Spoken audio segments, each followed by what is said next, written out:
Hello, Alabama. The Alabama Crimson Tide are starting to show their strength in the DeBoer era, quickly dispelling any concerns about their recruiting ability. They recently secured the commitment of five-star wide receiver Ryan Williams from Saraland, Alabama, in addition to 3 other commitments in the last 10 days. Sign up now to receive more videos from Alabama. This past weekend, Bonita, California, linebacker Noah Mikhail, ranked as the 6th best linebacker in the country, shared some insights into why the Crimson Tide is thriving under DeBoer. He highlighted the enthusiasm surrounding the program and the genuineness of the team members, noting that they are eager to demonstrate their potential. Mikhail, who has visited Tuscaloosa 3 times, felt DeBoer's team is embracing the high expectations set by Nick Saban rather than shying away from them.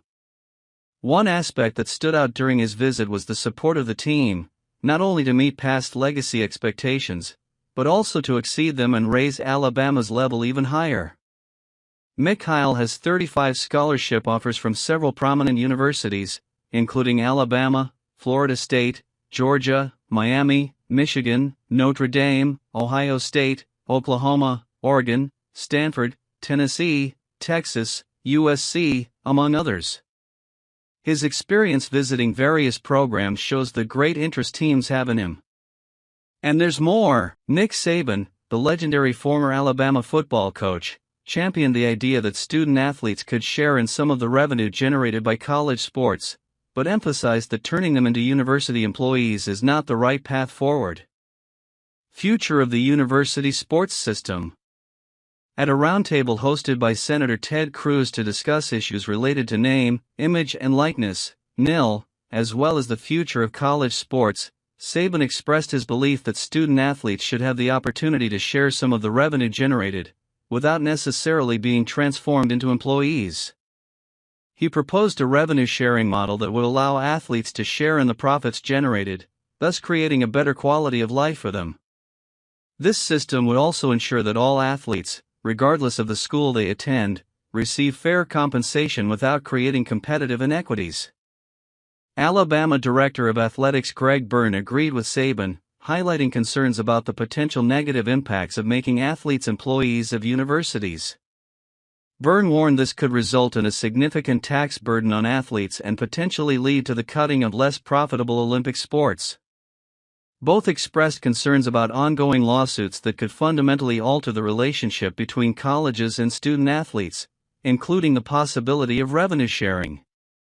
The discussion about the future of college sports and the implications of the NIL continues to be a crucial topic for the NCAA and higher education institutions. Do you agree with Nick Saban? I wanted to know your opinion in the comments. There's more news. The Alabama Crimson Tide football program has begun its spring practices under the new DeBoer era, but it has also taken advantage of the start of the recruiting open season to attract promising talent to campus. DeBoer, since his arrival, has demonstrated a strong commitment to recruiting, and that effort is already bearing fruit. Over the weekend and early in the week, Alabama secured 2 key commitments from the class of 2025, Zymir Smith and Derrick Smith. Both recruits are rated 4 stars by Recruiting Services, and their additions further solidify Alabama's recruiting class. These recent commitments are an encouraging sign that despite the change in coaching staff, Alabama's recruiting success remains strong. In fact, over the past 10 days, DeBoer has managed to attract high-level talent to the Crimson Tide, showcasing his ability to secure significant commitments in a short period of time. There were initially concerns about DeBoer's ability to recruit in the South, given his lack of pre-existing ties in the region. However, his quick adaptation and success in acquiring homegrown talent like Ryan Williams demonstrates his ability to compete in college football's competitive recruiting landscape. These recent developments have elevated Alabama to the top of the recruiting rankings, showing that the transition to the DeBoer era has not negatively impacted the Crimson Tide's ability to attract the nation's top talent. More news now. Former Alabama running back Derrick Henry has found a new home in the NFL, signing a 2-year contract with the Baltimore Ravens, according to ESPN's Adam Schefter. The contract is valued at $16 million, with the possibility of reaching $20 million, including $9 million guaranteed in the first year. The move to the Ravens comes after the Tennessee Titans decided not to franchise Henry in February and subsequently acquired Tony Pollard from the Dallas Cowboys, indicating there was no longer room for Henry on the team. Henry, known as the King, led the NFL in rushing attempts last season, racking up more than 1,100 rushing yards and scoring 12 touchdowns.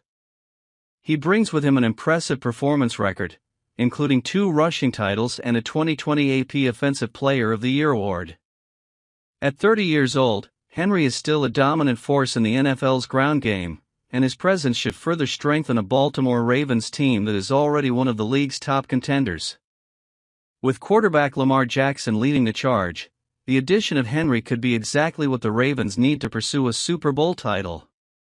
While Henry's contract value may be considered high for some teams, especially considering his age and running back position, for the Ravens, who are chasing Super Bowl glory, he represents a valuable piece to bolster their ground attack and seek success next season. Now the latest news. Anthony Rodgers, a 4-star football player from Alabama, made the decision to transfer from IMG Academy to Carver High School for his senior year of high school. After spending 2 seasons at Pike Road, Rodgers opted to move to IMG for the 2023 high school season before returning to Montgomery to play for Carver. During his time at Pike Road, Rodgers had an impressive performance, contributing to the Class 5A state title his junior year, rushing for 839 yards and 19 touchdowns. As a sophomore, his stats were even more impressive, with 1,626 rushing yards and 25 touchdowns, leading to him being selected first-team All-State. Despite his brief stint at IMG Academy, where he recorded 316 rushing yards and 5 touchdowns, Rodgers is ready to join the Carver High School football team. The team is gearing up for an exciting season, especially after the merger with Sidney Lanier and the hiring of head coach Bobby Carr. Carver High School's 2024 season will begin with a challenge in the AHSAA Kickoff Classic, where they will face Vestavia Hills in the Crenton Bowl on August 23. With Rodgers as part of the team, the Wolverines are eager to face the adversity in Class 7A and seek success in the season ahead. And what is your opinion? Comment.